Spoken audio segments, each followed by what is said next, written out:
6 islands.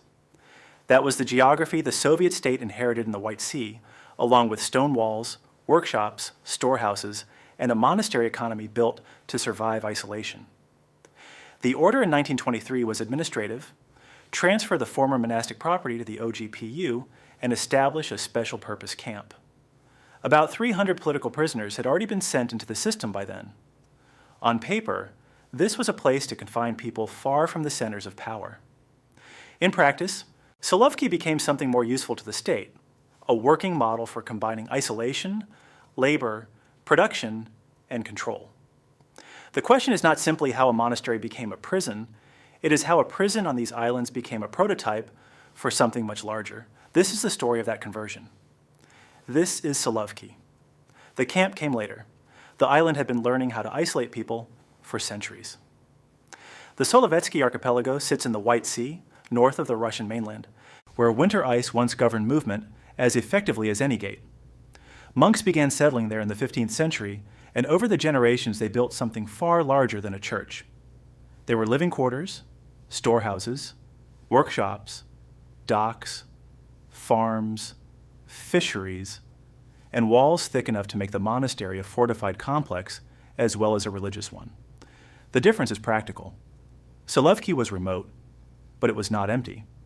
A community that expected to survive there had to solve the ordinary problems of isolation: food, heat, storage, transport, repair, and labor. The monastery did that for centuries. Boats carried supplies when the sea allowed it. Buildings held grain through the winter. Workshops repaired what could not be replaced quickly. The islands were difficult to reach, but once a functioning economy existed there, people could be kept there for long periods without a city immediately behind the walls. And confinement was not new. By the 17th century, Russian authorities were already using Solovki as a place of exile. The reasons changed with the government and the prisoner. Religious dissent, political disfavor, and offenses against the state could all end with a man being sent north. The monastery was still a monastery, but part of its isolation had acquired another use. That history can make the Soviet camp look inevitable in retrospect. Not quite. The Bolshevik government did not simply continue the old prison under a new flag. The revolution, civil war, and creation of new security institutions changed both the scale and the purpose of confinement. What remained useful was the place itself. The sea had not moved. The walls had not moved. The workshops were still there. After the revolution, the monastic property was nationalized. The old economy was broken up and reassigned, and by 1920, a forced labor camp was operating on the islands alongside other state activity. As Solovki had entered a transitional period in which the same stone buildings could belong, in rapid succession, to institutions with very different names. A new label did not always mean a new function. For many readers in the West, the word Gulag arrives through Alexander Solzhenitsyn. His books fix the camp system in public memory as something vast. Rail lines, mines, logging camps, prison transports, and settlements spread across enormous distances. Solovki came earlier than the mature system most people picture when they hear that word. Calling it simply the first Gulag is too neat. The central Gulag administration did not yet exist in the form it later would. If this is the kind of institutional history you want more of, subscribe.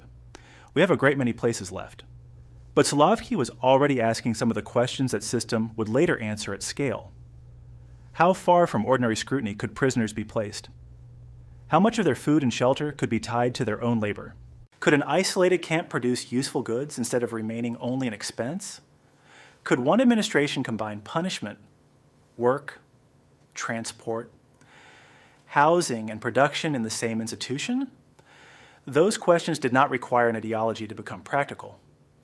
They required buildings, distance, and people who could be ordered to work. By the early 1920s, the Soviet security apparatus was holding political opponents and other prisoners in a network that was still changing shape.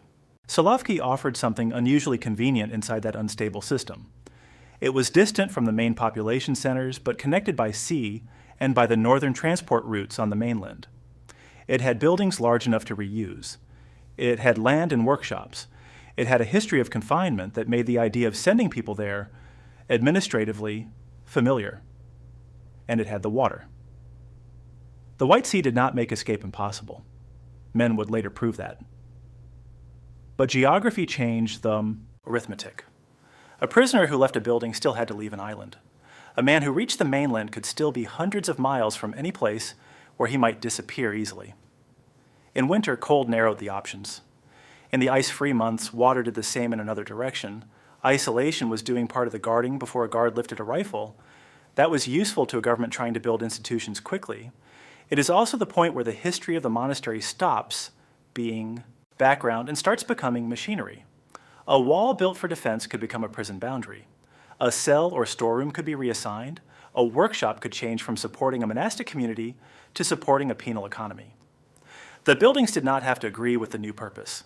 They only had to remain standing. On paper, the state was solving a problem of custody.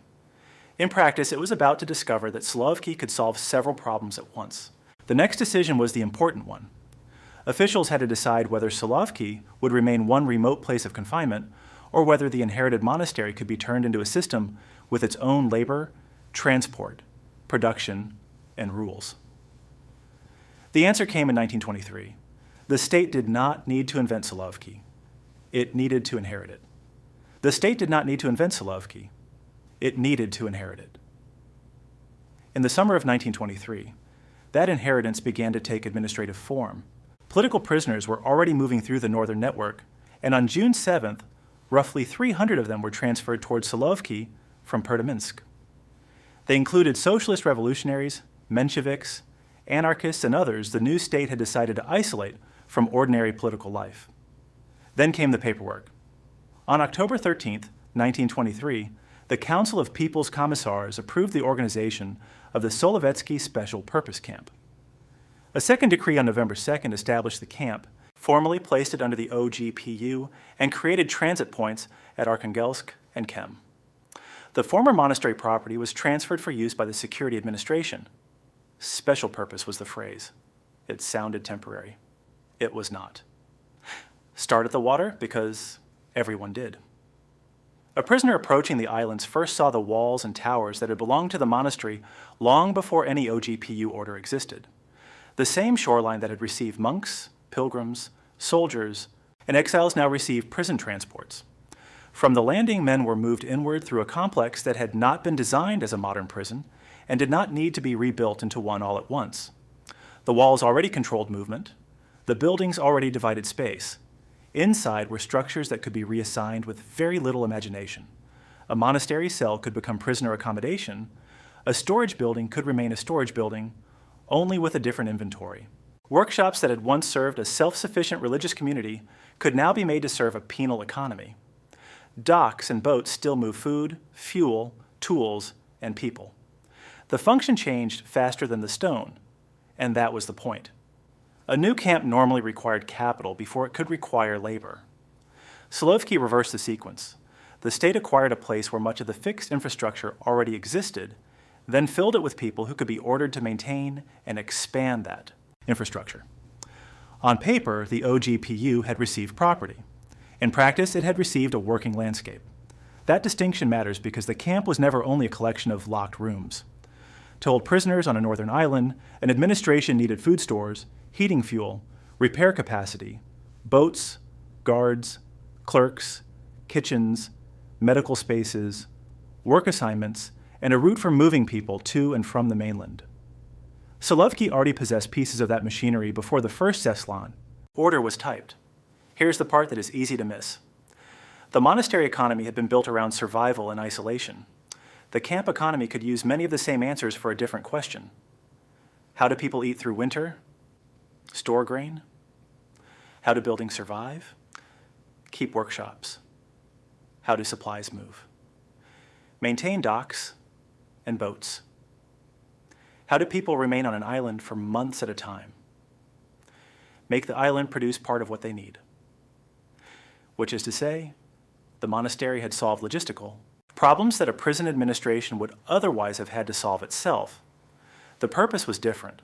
The logistics were reusable. The same was true of distance. An official in Moscow could issue an order without ever seeing the White Sea. The order moved north by paper and rail. The prisoner moved north in custody.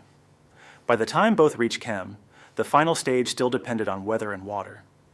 The distance between decision and consequence was built into the route. A man sent to Solovki did not simply cross a gate. He moved through layers: arrest, transfer, railway, transit point, boat, island, assignment. Each stage belonged to a system that could be expanded without changing the basic principle. More prisoners required more transport, more barracks, more work parties, more clerks. The island was already teaching scale. Not scale in the later sense of the Gulag, with camps and labor colonies spread across vast regions. That came afterward, but the basic administrative question was already visible. Could confinement be organized not merely as custody, but as a productive institution with its own supply chain? Solovki offered a place to test the answer. By then, the former monastery was no longer simply being occupied by a camp. The camp was beginning to use the whole environment as an instrument. The sea limited movement, the buildings divided men, the workshops assigned work. The transit points on the mainland controlled the approach. A prison wall usually marks where the prison begins. At Solovki, that line was harder to draw. The buildings were already there. The prisoners came next. The first year stripped the administrative language down to what it meant on the ground. About 300 political prisoners had entered the Solovki system before the camp's formal organization was complete. They did not arrive as one undifferentiated group. Political prisoners brought their own histories, affiliations, and expectations about how they should be treated. The OGPU brought rules. The two did not fit neatly. In December 1923, a confrontation at Solovki ended with 6 socialist prisoners killed.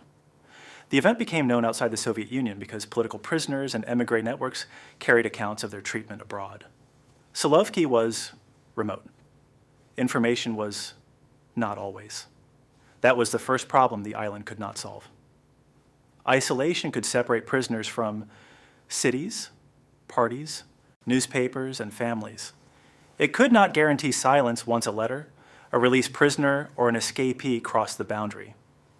It is worth saying plainly what that meant for the men on the ground.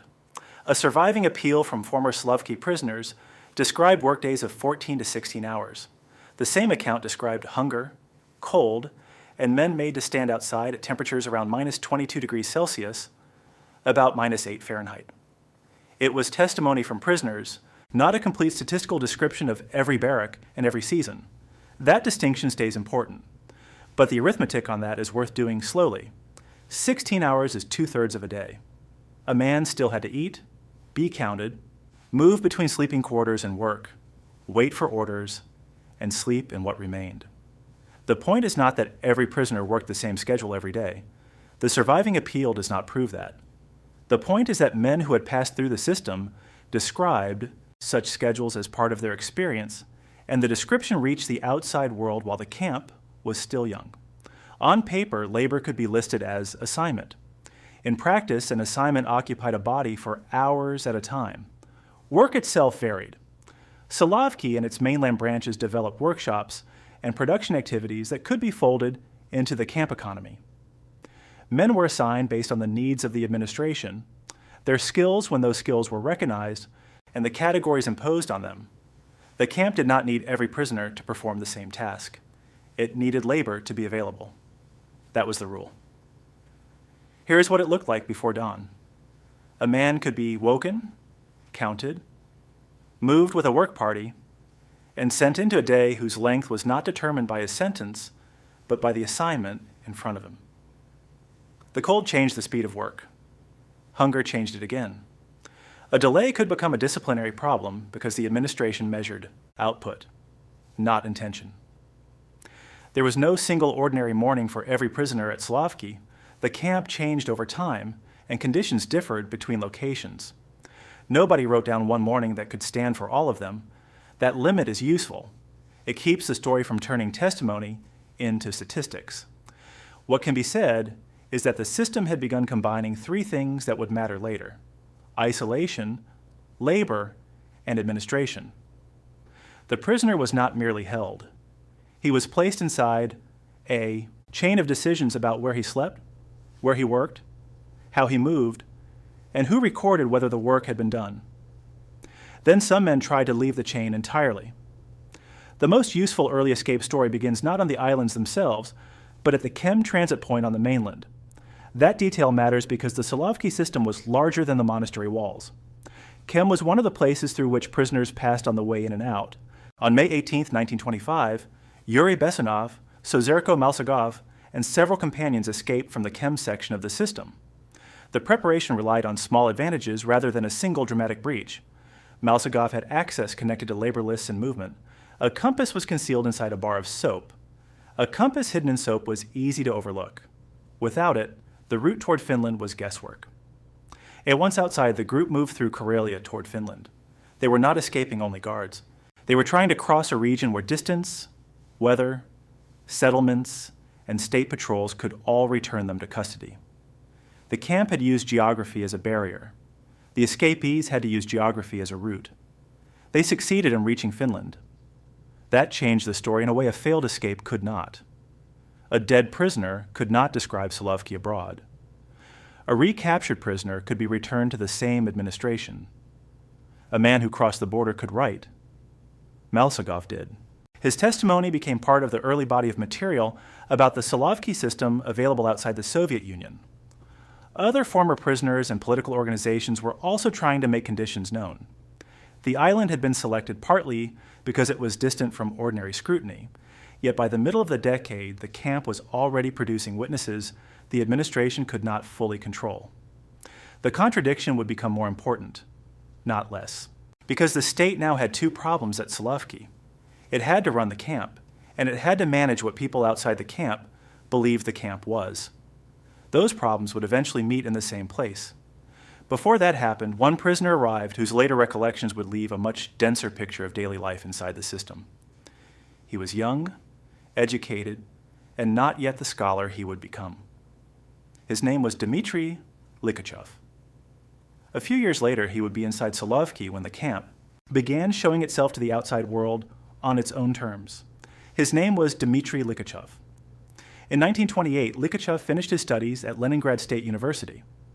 On February 8th that year, before any academic career had begun, he was arrested for taking part in a student circle that called itself the Cosmic Academy of Sciences. In October, he received a 5-year sentence for counter-revolutionary activity. By November, he was a political prisoner in the Solovetsky Special Purpose Camp. Less than a year separated the university from Solovki. A university graduate became a prisoner, moving through the same northern route that had already carried thousands of others toward Chem and the White Sea. The sentence said 5 years. It did not say what work would fill them, where he would sleep, or which part of the camp would decide what he did the following morning. That was left to Solovki. Likhachev later wrote extensively about the camp, and that creates both an opportunity and a problem. His memoir gives names, places, routines, conversations, and scenes that administrative summaries do not. But a memoir is still a memory written after the event. Where his recollection stands alone, it has to remain his recollection. Nobody wrote down one version of Solovki that answers every question. What survives instead is a collection of overlapping pieces. Likhachev worked at several kinds of labor during his imprisonment. He later described cutting wood, loading cargo, electrical work, agricultural work, and other assignments. By 1929, he was also working in the camp's criminological office, where educated prisoners could be used for clerical and research tasks. The change in assignment mattered. It could change where a prisoner spent the day, who he met, and how directly he was exposed to general labor. It did not change who owned his time. That is the ordinary morning at Solovki that is easiest to understand without inventing one. A prisoner woke inside an institution that assigned the next hours. He could be sent to physical work, to a workshop, to an office, or to one of the camp's other operations. The exact task varied. The fact of assignment did not. By evening, the camp could become something else again. Solovki had a theater. That sounds like the wrong detail until the schedule is added. Likhachev later remembered performances beginning at 9 in the evening because the official workday ended at 8. The camp administration could point to the theater as cultural activity. Prisoners could sit in the same room and experience it as a few hours in which the institution around them temporarily receded. On paper, both descriptions were true. That is what makes Solovki difficult to flatten into a single picture. It had punishment cells and a theater. It had forced labor and a camp journal. It had workshops, offices, medical facilities, transport, cultural departments, and disciplinary spaces operating inside the same administration. Both things belonged to the same administration. In 1930, while still a prisoner, Likhachev published his first scholarly article in the Camp Journal, a study of card games among criminal prisoners. The subject was narrow. The circumstance was not. A man serving a 5-year sentence was observing the language and behavior around him closely enough to turn part of it into scholarship. Later, that detail would fit the public Likhachev became. A scholar of Russian literature and culture, eventually an academician whose name was known far beyond the institutions that employed him. None of that was available to the prisoner in 1929. He did not know the shape of the later career. He knew the camp in front of him. And in that camp, categories mattered. Political prisoners, criminal prisoners, clerks, work parties, specialists, guards, administrators. Solovki kept dividing people because division made assignment possible. A man's education could become useful to the camp. A technical skill could move him from one task to another. A body that could work could be placed where labor was needed. The institution had learned to classify before it learned to expand. Here's the part that matters for the larger story. Solovki was no longer functioning only as an island prison. By the second half of the 1920s, its administration was involved in transport, forestry, agriculture, factories, workshops, and mainland operations.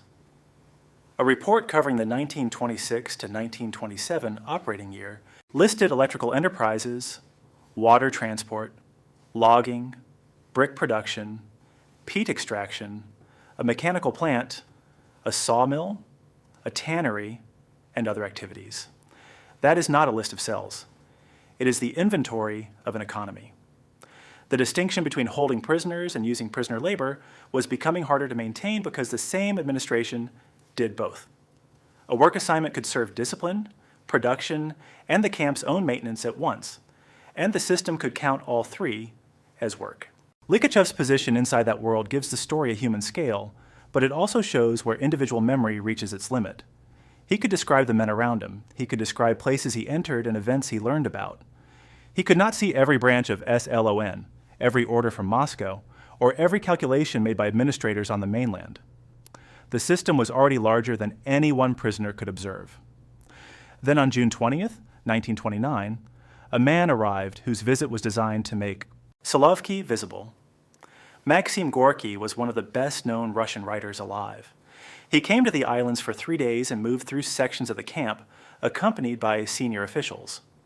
For the administration, this was not an ordinary visitor. For the prisoners, it was not an ordinary 3 days. Likhachev later remembered meeting Gorky during the visit. He also remembered the limits of speaking openly while officials stood nearby. That part of his account matters because it changes the meaning of the visit. A famous writer could be physically inside Solovki and still be separated from much of what prisoners might have wanted to tell him. Distance was no longer measured in miles.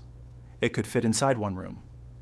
The question was no longer whether the outside world could reach Solovki. It had. The question was what version of Solovki it would be shown. By the time Gorky stepped onto the islands, 2 versions of Solovki were already competing. The first had escaped through people. Sozerko Malsagov and other former prisoners had carried accounts abroad. Political organizations outside the Soviet Union had raised questions about prisoners in Soviet camps.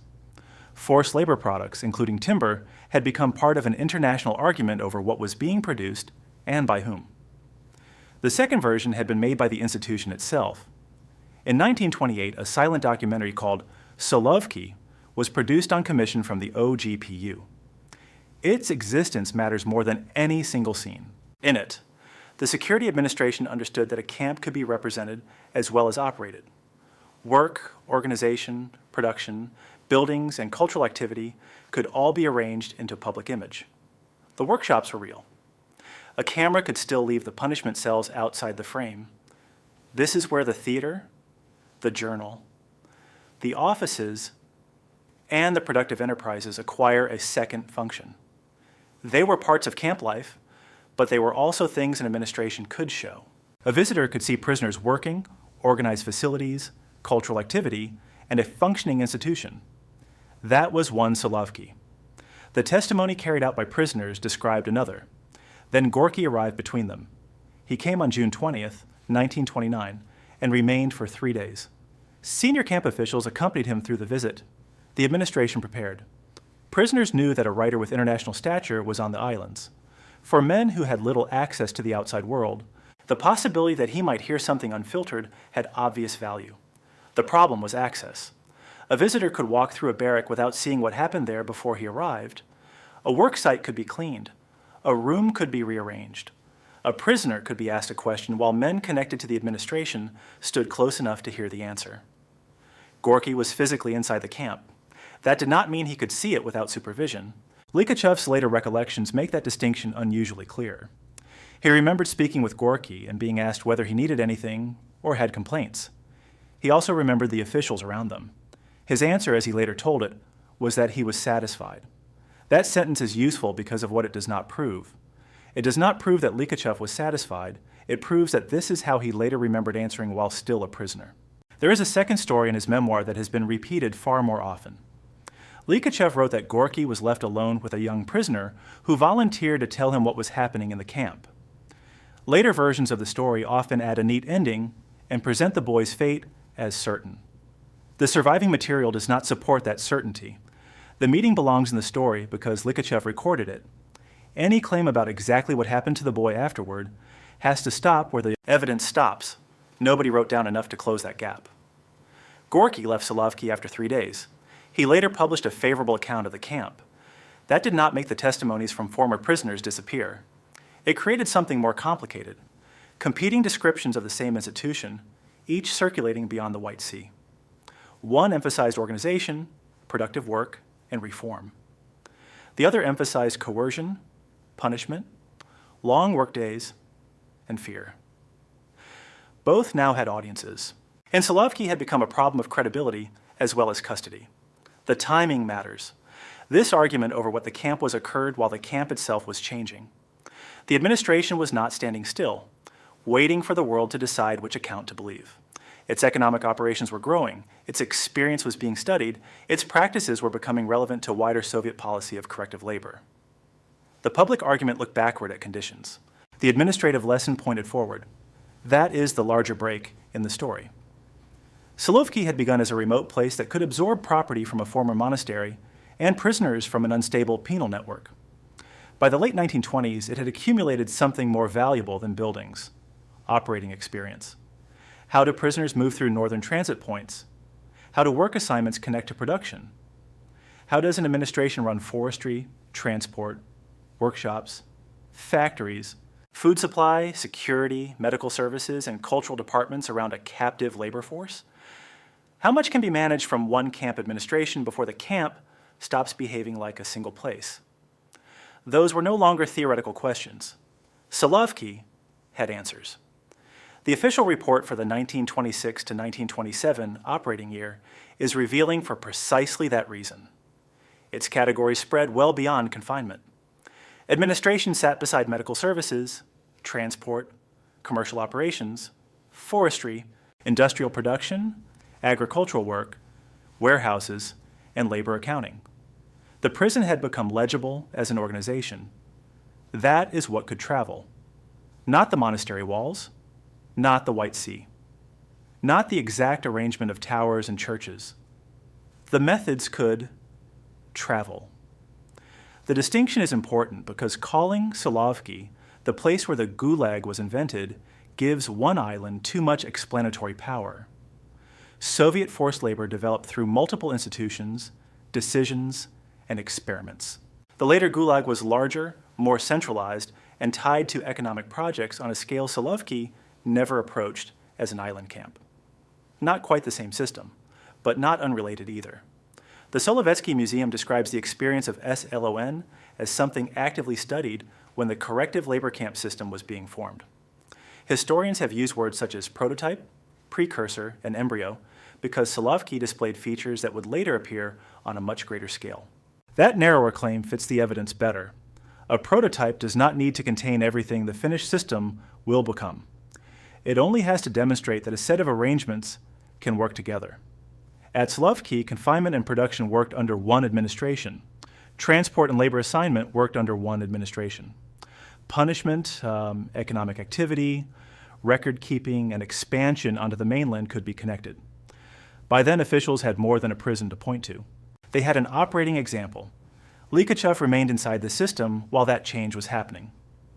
On October 29, 1929, 36 prisoners were executed in a case later associated with what became known as the Kremlin conspiracy. The Solovetsky Museum identifies 36 dead and notes that former prisoners, including Likhachev, later described the event. The number is firm enough to use. The private details are not. There is no need to improve the scene. 36 men were killed. Likhachev survived the year. In 1930, his article appeared in the Camp Journal. In 1931, he was transferred from Solovki to work connected with the construction of the White Sea-Baltic Canal. He was released early in August 1932 and returned to Leningrad. His road out points toward the next stage of the system. The White Sea-Baltic Canal was not Solovki. That was exactly the point. By then, the island was no longer the whole story. The model was moving outward. By then, the island was no longer the whole story. The model was moving outward. That sentence needs a limit around it. Solovki did not produce the later Gulag by itself. Soviet penal policy in the 1920s contained competing institutions and ideas, and the system that emerged in the 1930s was larger, more centralized, and tied to projects far beyond anything the Solovetsky Islands could contain. Treating the whole development as one straight line from a monastery in the White Sea would make the history cleaner than it was. Not quite. What Solovki did provide was experience. The camp had learned how to move prisoners through northern transit points, distribute labor, run workshops and transport, organize logging and other production, keep accounts, maintain supplies, and connect island confinement to mainland operations. The Solovetsky Museum describes that experience as something studied while the corrective labor camp system was taking shape. Historians have called Solovki a prototype, a precursor, or an embryo of what followed. Those words are narrower than first. They are also more useful. A prototype does not have to contain the finished system. It has to show that several parts can operate together. Solovki had done that before the end of the 1920s. Custody could be tied to labor. Labor could be tied to production. Production could be tied to an administration that also controlled transport, discipline, housing, and records. The arrangement could be moved. Likhachev's own route makes the change visible. In 1931, he was transferred from Solovki to work connected with construction of the White Sea-Baltic Canal. The canal belonged to a different project on a different scale with its own administration and its own history. But the transfer shows a prisoner moving from the island system into the expanding geography of forced labor. The monastery walls stayed on the islands. Prisoners and camp practice could be moved elsewhere. During the early 1930s, corrective labor camps became increasingly important to Soviet economic projects in remote regions. Prison labor was used on canals, forestry, mining, roads, and industrial construction. Solovki was no longer exceptional because a remote camp combined punishment and production. That combination was becoming part of a much larger administrative practice, which is to say, the feature that once made Solovki unusual was becoming ordinary. The islands continued to hold prisoners, but the institution changed again. In 1937, Solovki entered a new phase as a special prison under the state security apparatus. The camp that had spent the 1920s developing work, transport, and production functions was now increasingly a prison in the narrower sense. The change did not make the record simpler. The late 1930s brought another wave of repression, transfers, and executions connected to Solovki prisoners. Some men were removed from the islands and killed elsewhere. Others disappeared into files that researchers would have to reconstruct decades later from mainland archives. There is no complete island archive or consolidated list covering everyone held there.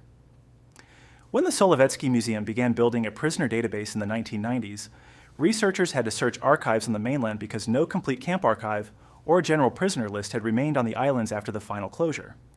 Even detailed biographical information survives for only part of the prisoner population. So a single complete death total is not something the surviving record supports cleanly. That matters because Solovki attracts large numbers. The temptation is to choose one and make it carry the whole story. The safer answer is smaller.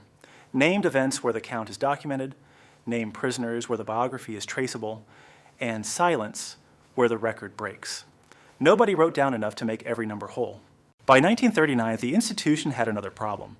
The Solovetsky Museum notes that keeping prisoners in the special prison had become unprofitable and that the prisoner population had fallen by almost 2/3.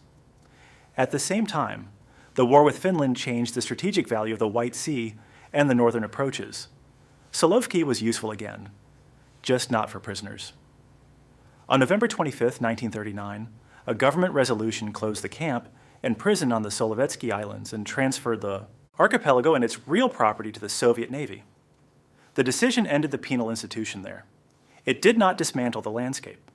The same qualities that had attracted a monastery, a place of exile, and a special purpose camp could now attract a military training establishment.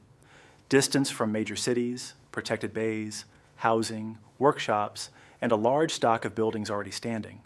The purpose changed again. By March 1940, a Northern Fleet training detachment had been organized on the islands. Solovki had closed as a camp because the state no longer needed that particular camp in that particular form. The wider forced labor system did not close with it. That is the payoff hidden inside the word prototype. The prototype can disappear while the system continues. The camp closed, the stone did not. For the next decades, the Solovetsky Islands carried uses that had little to do with the monastic community that had shaped the place before the revolution. Naval training occupied the archipelago after the prison closed. Buildings were reused again, the same walls entered another institutional life. Then the direction changed. In 1990, the monastic institution was reestablished on Solovki. Religious services returned to buildings that had passed through decades of state use. Restoration followed, along with the more difficult work of deciding how a place with several incompatible histories should be preserved. In 1992, UNESCO inscribed the cultural and historic ensemble of the Solovetsky Islands on the World Heritage List. The listing does not describe only a monastery. It includes the monastery fortress, the settlement, hermitages, hydraulic systems, archaeological sites, the surrounding landscape, and memorial structures connected to the Solovetsky Special Prison Camp of 1923 to 1939. The protected site therefore contains the religious complex and the material remains of the penal period inside the same historical landscape. That arrangement still exists. Most of the historic buildings are now used by the Solovetsky Savior Transfiguration Monastery, while others are used by the State Museum Reserve. The museum maintains exhibitions on the special purpose camp and prison, including a permanent exhibition inside a former camp administration barrack built in 1929. The visitor does not have to choose one Solovki. Both are there. The monastery was founded in the 15th century. The Soviet camp arrived centuries later and lasted 16 years in its SLON and special prison phases. The Navy followed. The monastery returned. The museum remained. The sequence is documented in the buildings because the buildings kept being useful. That is the plainest way to understand the conversion promised at the beginning. The Soviet state did not take an empty island and build a prison from nothing. It took a functioning religious landscape whose isolation, buildings, workshops, storage, transport, and history of exile could be reassigned. Solovki then gave the security apparatus experience in combining confinement with labor, production, movement, and administration. Those arrangements did not stay confined to the White Sea. Solovki was not the entire origin of the Gulag. It does not need to be. Its place in the history is narrower and more concrete. One early special purpose camp whose methods were studied while a much larger corrective labor camp system was being formed. The site is a monastery and museum landscape today. UNESCO has listed it since 1992. Religious services have returned to the cathedrals. Museum exhibitions preserve objects, photographs, documents, and prisoner biographies from the camp years. The surviving record is still incomplete. The place is not. We go inside the places empires built beyond their own borders, one island at a time, and the empires built a great many of them.